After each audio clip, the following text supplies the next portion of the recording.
This is about what we can deliver that can improve the quality of life of the people that we serve in our areas. So we start off with realising the economic and social potential of our sites, creating jobs, creating new services and creating assets. We are placing military sites at the heart of the broader sustainable development of our urban areas, and we want to build communities that are both cohesive, so people can all share in the prosperity and the benefits of the regeneration, and sustainable. So we're building cities that are fit for the 21st century and fit for the challenges that global climate change pose us. And we want to achieve economic growth that is sustainable in that respect, and ensure that our local people can benefit from that prosperity. It's not a foregone conclusion that local people benefit, but we want to ensure that they can. Ultimately, as I've mentioned, improving the quality of life of our residents and the people that we serve in our areas. Now, in order to do that, we need to be delivering practical and high-value projects. We need to be delivering innovative new policy, but also we need to be instigating fundamental change in the way that we do things. And that is what we are trying to achieve through URBACT. We are trying to define those fundamental changes in the way that we do things to make us realise those goals and ambitions for our areas that I've outlined. So some visuals as to changes that we're making.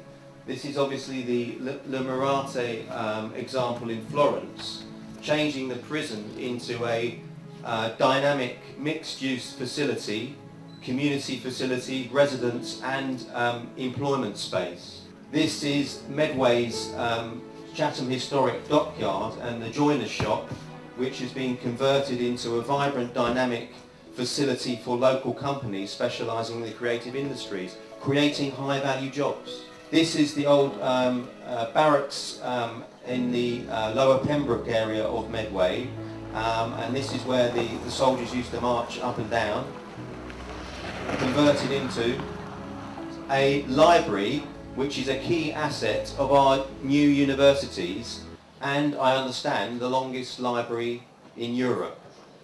A key functioning asset bringing support and services to our local students and to our academic community. It's not all about that, it's also about networking and engaging and developing relationships, as Jane mentioned earlier.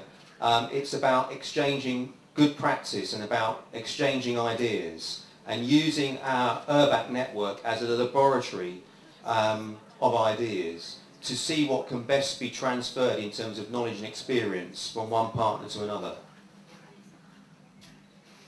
How did we get to Repair? Well, we started Repair thanks to the Ascend project. And the Ascend project had a number of partners which are also participating in the Repair project. So the likes of Karlskrona and Rostock and New Dutch Waterline and our previous partners Charles Maritime and Thessaloniki were key partners within the Ascend project. And there we were looking at the sites themselves, the ex-military sites, and developing model approaches to their socio-economic reuse. The model management framework gave us a step-by-step approach, mapping out how we go from an abandoned military site to a fully functioning dynamic asset providing community services and jobs for local people. And we've had numerous examples of good practice in the way in which those sites have been regenerated, which has been invaluable because a lot of those military sites are very similar in terms of their design and in terms of their function. And by doing that, we've been able to compare and contrast and bring new ideas to support that ongoing regeneration, which led us to the Repair project and our current network of 10 partners, where we have been able to warmly invite partners from Eastern European and the new member states, particularly Paula and Avrig and Opava and Kaunas and Rostock, together with our partners, new partners from Florence, with our existing core Ascend partnership. We've also been able to develop a project which is tuned in to the requirements of the URBACT programme. So the URBACT programme has a number of key aims. First of all, it's to develop a network of cities to design innovative new policy in economic, social and environmental priorities. We want to do that in order to be able to assist policymakers and practitioners to define action plans for delivery through mainstream EU programmes. So those action plans that URBAC wants to see is about informing the next generation of European programmes. So your action plan should be doing that.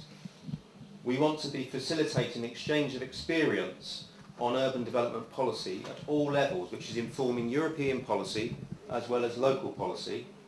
And URBAC is about disseminating and transferring that knowledge so that the benefits of our network aren't just for those participating cities, but it can also inform and benefit cities across the European Union.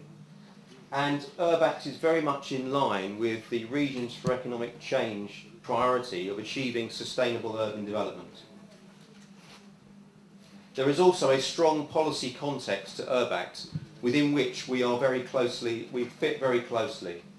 So URBAC, in its operational programme, emphasised the fact that economic growth is sustainable only when it's accompanied by measures to combat poverty and social exclusion. In other words, it's sustainable when social regeneration and efforts to improve the environment are integrated within that approach to urban economic regeneration.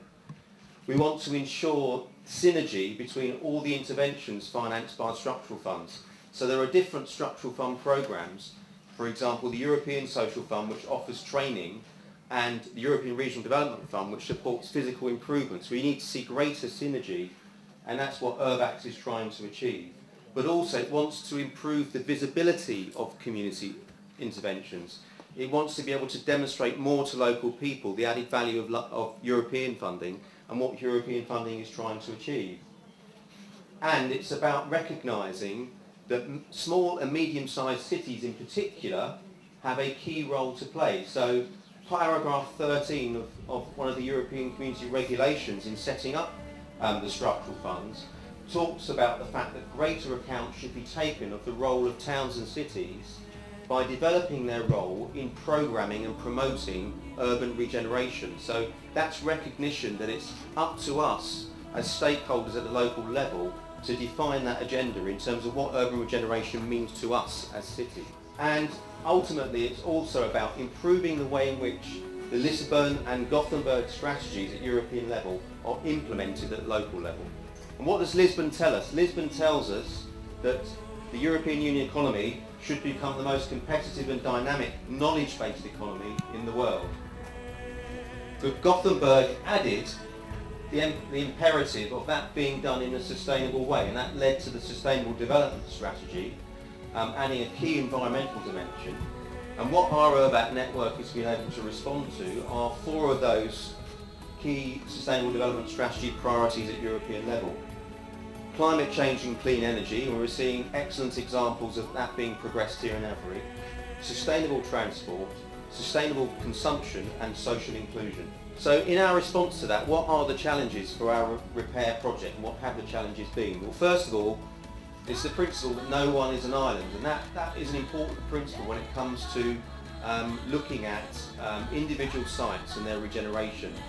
Site owners, developers, authorities responsible for those site regenerations need to recognise that they shouldn't be operating in isolation, that actually it adds greater value to the outcome of that regeneration if they're doing that in a joined up way with a broader citywide sustainable approach to regeneration.